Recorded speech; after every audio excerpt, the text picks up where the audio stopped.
That night, as Stanley lay on his scratchy and smelly cot, he tried to figure out what he could have done differently. There was nothing he could do. For once in his unlucky life, he was in the right place at the right time, and it still didn't help him. Stanley watched the cloud of dust move across the lake to the cabin beneath the trees. The boys in Group B were just going to have to wait. It didn't take long for the pickup to return.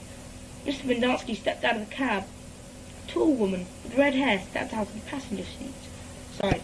She looked even taller than she was, since Stanley was down in his hole. She wore a black cowboy hat and black cowboy boots, which were studded with turquoise stones. The sleeves on her shirt were rolled up and her arms were covered with freckles, as was her face. She walked right up to X-Ray. "This where you found it?" "Yes, ma'am." "Your good work will be rewarded." She turned to Mr. Pendanski. "Drive X-Ray back to camp. Let him have a double shower and give him some clean clothes. But I want you to fill everyone's canteen." "I just filled them a little while ago," said Mr. Pendanski. The warden stared hard at him.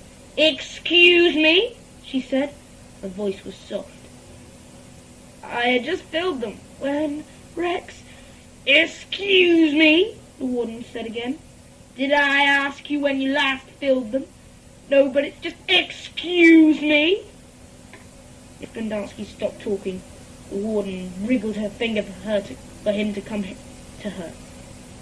"It's hot, and it's only going to get hotter," she said.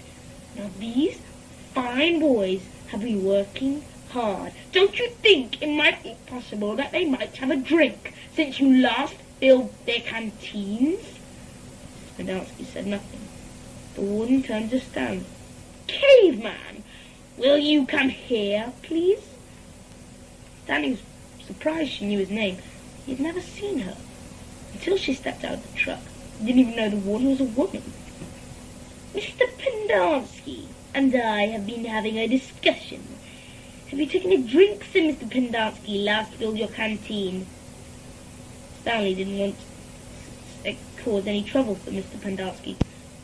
"I've still got plenty left," he said.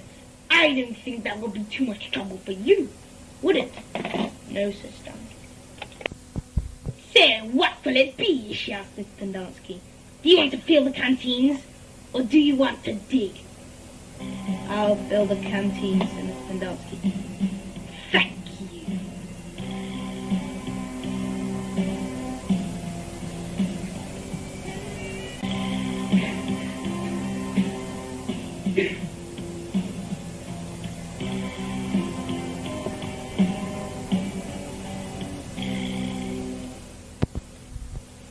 The warden couldn't keep still. She kept walking around, looking over the boys' shoulders and sticking her pitchfork through the dirt piles. "You're doing fine, just fine," she told Stanley. After a while, she told the boys to switch places so that Stanley, Zigzag, and Magnet dug in the holes, and Zero, Armpit, and Squid shoveled the excavated dirt into the wheelbarrows. After lunch, Zero took over the digging again, and Stanley returned to the wheelbarrow. "There's no hurry," the warden said several times. "The main thing is not to miss anything." The boys dug until each hole was well over 6 foot deep and wide. Still, it was easier for 2 boys to dig a 6-foot hole than it was for one boy to dig a 5-foot hole.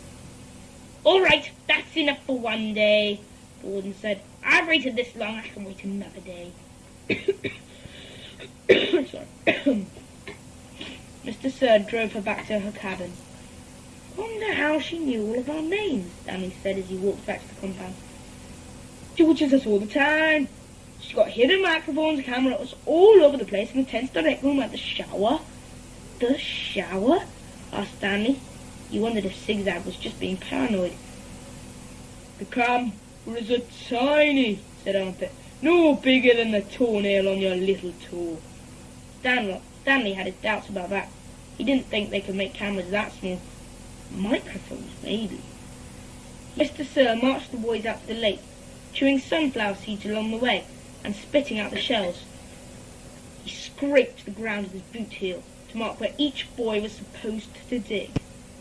Stanley stamped on the back of the blade out of the shovel piercing the hard, dry earth. He couldn't figure out why X-Ray snapped at him. If he was going to produce the tube, why did he make Stanley give it to him? Stanley gazed out across the lake, toward the spot where he had been digging yesterday, where he found the gold tube. He dug the hole into his memory.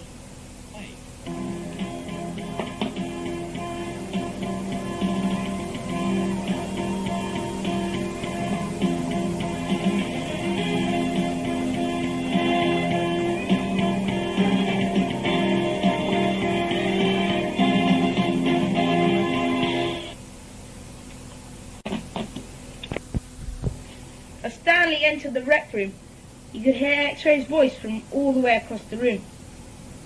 Stanley crashed on the couch.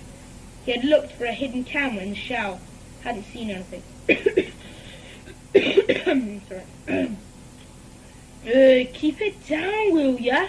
Groaned Zigzag. I'm trying to watch TV. Stanley glanced uncertainly at Zigzag, who was staring very intently at the busted television screen. Spendansky entered the rec room. Stanley, he called as he made his way to him. His name's Caveman, said X-Ray. Stanley, said Mr. Spendansky. My name's Caveman, said Stanley. Well, I have a letter here for someone named Stanley Yelner, said Mr. Spendansky. He turned over an envelope in his hand. It doesn't say Caveman anywhere. Thanks, Stanley said, taking it. It was from his mother. Who's it from? Squid asked. Your mother?